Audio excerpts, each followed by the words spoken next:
Hello folks, today we're going to be replacing the radiator on a Hyundai Tucson. This is pretty much about the same for every vehicle. Most radiators, you're going to have to remove some stuff off the top of it, and it shouldn't be but a couple of hoses, maybe 4 or 5 hoses. If it has a cooler for the transmission, it'll be in front of the regular radiator which cools your engine, but you shouldn't have to mess with any of that. Maybe the couple of hoses that connect one radiator to the other. So today we're going to start by removing this right here, which is an exhaust. It's your air intake. It actually takes air in through here, cool air, and it gets it into the engine for combustion and all that other stuff that it needs. And then we're gonna remove this out of the way, and then we're gonna remove the coolant reservoir, which on this vehicle sits right on top of the radiator and the fans. And then of course we'll remove the fans out of the way so we can get the radiator out. To remove most of this stuff, if you see those 2 buttons right there on the very top, those are pop-in buttons. It should just pop right out. You can take a little screwdriver and pop them out just like this. They're just little plastic grommets. As you can see, they pop right out. Just make sure you put them in a safe place so you can put them all back.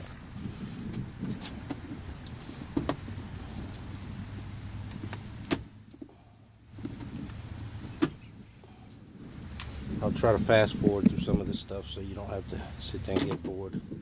But once you remove those 2, this pretty much slides out of the way, and you just turn it over, slide it over that way somewhere.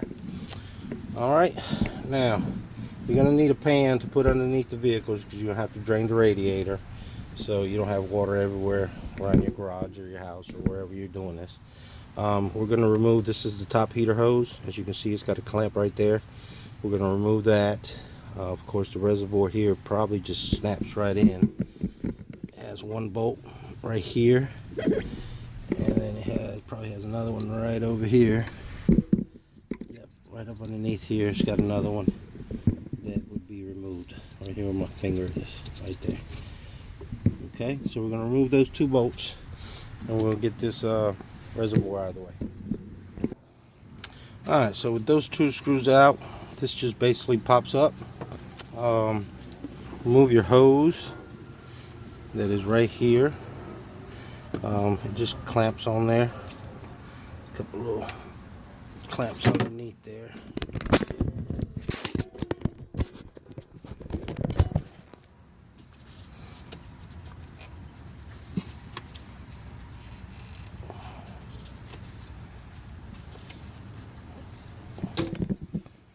And then remove it off of your actual radiator cap right here.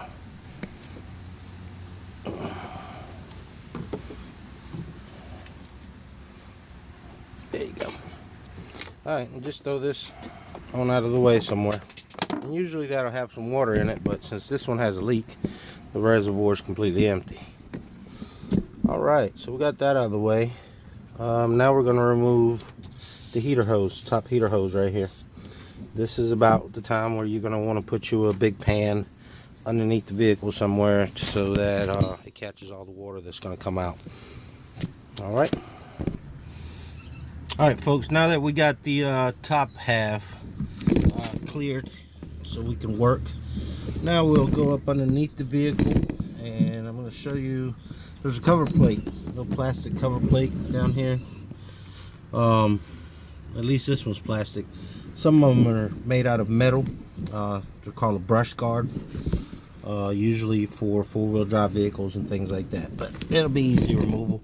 There's 4 bolts, one here, let's see, get up under here, another one here where my finger is, another one here at this other spot, and then there's one more right there.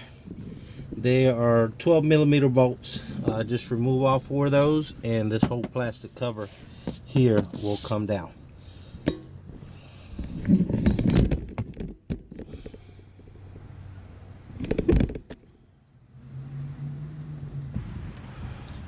Alright folks, so now we're underneath the vehicle looking up at the radiator.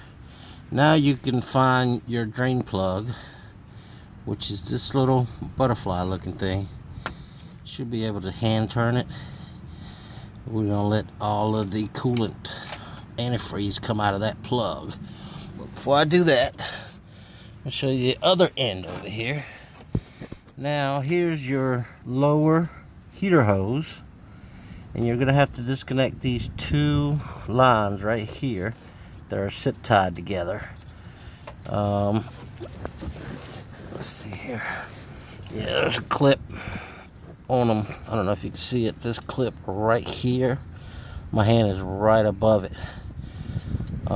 Right here where my pinky's hitting. Right there.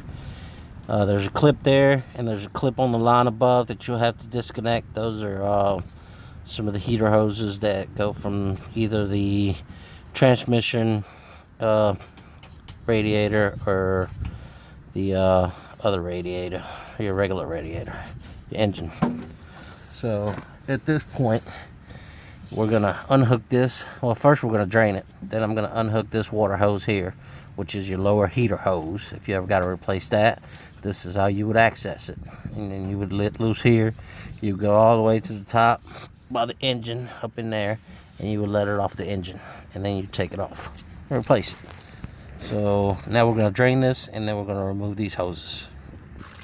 So as you can see, it's draining now. And folks, let's keep it environmental friendly. This is antifreeze. Don't let this stuff go out into the environment. Make sure that you recycle it. Take it to your auto parts store. Don't just dump it out in the driveway and let the earth consume it. I mean, it kills your grass. It's poisonous. Let's be safe. Let's make sure that we recycle this stuff or dispose of it properly. So as we let that drain, also don't consume it. It will kill you. So make sure you keep your mouth away from it. It's not Kool-Aid. Alright folks, so while that's draining, what we're going to do here now is we're going to disconnect the electrical connector to the radiator fan. There's a button there. It pulls out, and just kind of chuck that over to the side. Let's see what else. Now we're going to disconnect this line right here on the top end, and we're going to disconnect the hoses on the bottom end down there. As you can see, there's two radiator lines that run right here. This is one. Let's get a pointer. This is one here, and this is another one right here. Okay, this one comes from the front radiator or your transmission cooler radiator, and this one also ties in from your this one comes from your regular radiator, goes towards the front to the cooler, the transmission cooler, and then this one comes out of the transmission cooler back into the engine itself.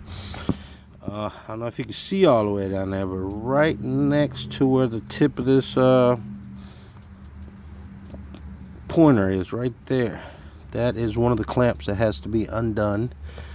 And then there's another one right there and right down there, and those are all very accessible from the bottom of the vehicle.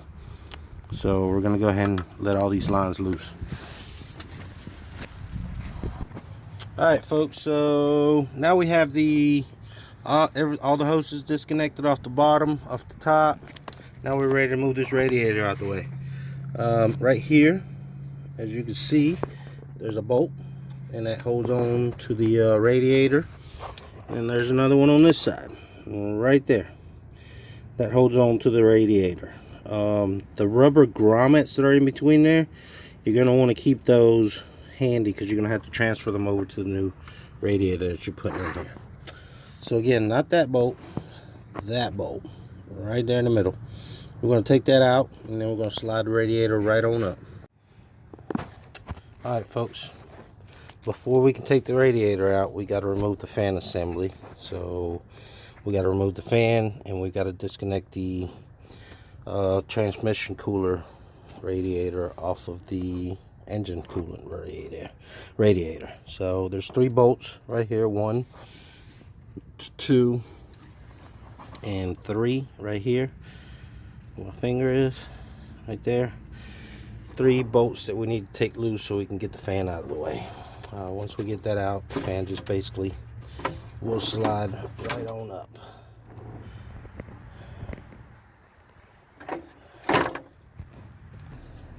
Alright folks, so one step that I forgot to mention, it's not a big one.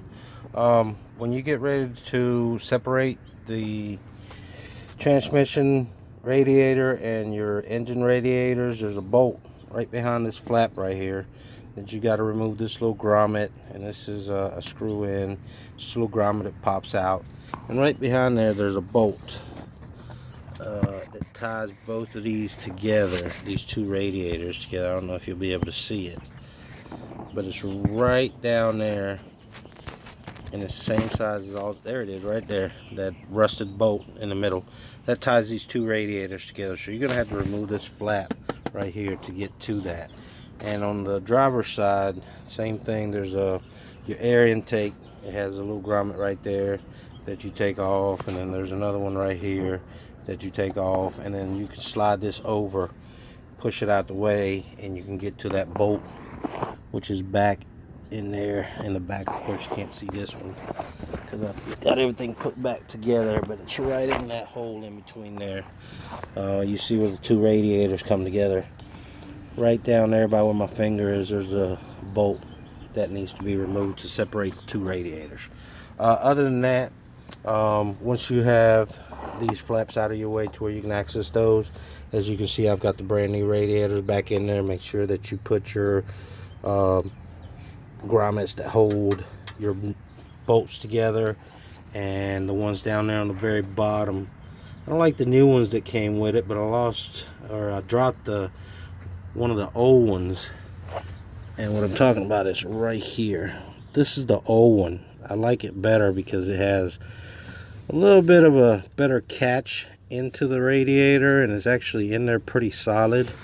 But these are slip-ins, and then there's a factory one because the one that I took off of the old one didn't quite want to fit on the new one. So, you know, they're all the same thing, you know, different shape, different size, different color, same job.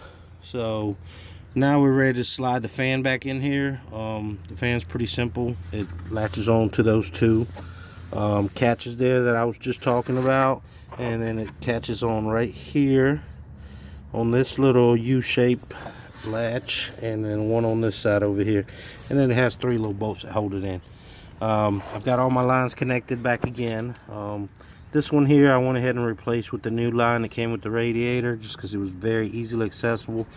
The one behind it, this one here, actually goes to the oil cooler radiator, and I didn't want to replace it. There's no leaks, there's no signs of damage anywhere, so I just left it on there. And of course I replaced this bottom one down here with the new little copper, brass, whatever type of material this is, to the plastic rubber hose, and I went ahead and attached it. So now all I have to do is, where this blue cap is, I'm going to put my lower heater hose on the top one here. I'm going to put my upper heater hose, and then I'm going to connect back my fans, hook up my reservoir, and hook my overflow here, which goes back to my reservoir. Alright, so let's go ahead and get all that taken care of. Alright folks, so that is all there is to it. Coolant reservoirs back on, hoses are back on, new radiators in there. Everything has been put back together, along with that little flap there, this little air intake here. As you can see, it's just a air intake. Now the only thing that's left to do, that's back on there, is fill this up to the top. What I might do is take this heater hose that goes here, that we connected right there. I might take it loose from the engine, and I'm going to start filling it up here. And once I see water coming out of the engine, then I know that it's getting completely full. You don't have to do that. I'm going to do it just to be on the safe side.